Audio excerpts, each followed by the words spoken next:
ഞങ്ങളുടെ ഇൻ്റർവ്യൂ കഴിഞ്ഞു. First interview അപ്പം തന്നെ എന്നെ വിളിച്ചു പറഞ്ഞു മോള് പാസ്സായിട്ടോ എന്ന് പറഞ്ഞു. സെക്കൻഡ് ഇൻ്റർവ്യൂ വന്നപ്പോൾ എനിക്ക് അതിലും ടെൻഷനായി.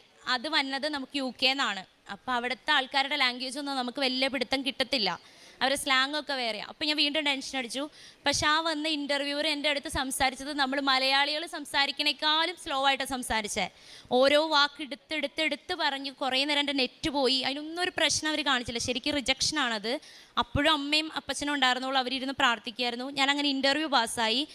അത് കഴിഞ്ഞപ്പോൾ എൻ്റെ അടുത്ത കടമ്പ എന്ന് പറയുന്നത് ഞാൻ രണ്ടാമത് പുതുക്കാൻ വന്നപ്പോൾ എനിക്ക് വിസ ഭയങ്കര പ്രോബ്ലം പോലെ എനിക്ക് ഫീൽ ചെയ്തു. ഒരു കുഴപ്പമുണ്ടായില്ല, പക്ഷേ എൻ്റെ ഉള്ളിൽ അത് റിജക്റ്റ് ആവുമോ എന്നൊരു പേടിയുണ്ടായിരുന്നു. അതിൻ്റെ ഭാഗമായിട്ട് എനിക്ക് 15 ദിവസത്തിനുള്ളിൽ വർക്കിംഗ് ഡേയ്സിന് കിട്ടേണ്ട വിസ എനിക്ക് 7 ദിവസത്തിനുള്ളിൽ കിട്ടി. ഈ 14-ാം തീയതി വൈകുന്നേരം ഞാൻ UK പോവാണ്. നോർത്തേൺ അയർലൻഡിലോട്ടാണ് ഞാൻ പോകുന്നത്. നല്ല പ്ലേസാണെന്ന് എല്ലാവരും പറഞ്ഞ്, അത്യാവശ്യം ഏൺ ചെയ്യാൻ പറ്റുമെന്ന് പറഞ്ഞ്. ഇത്രയും വലിയ അനുഗ്രഹം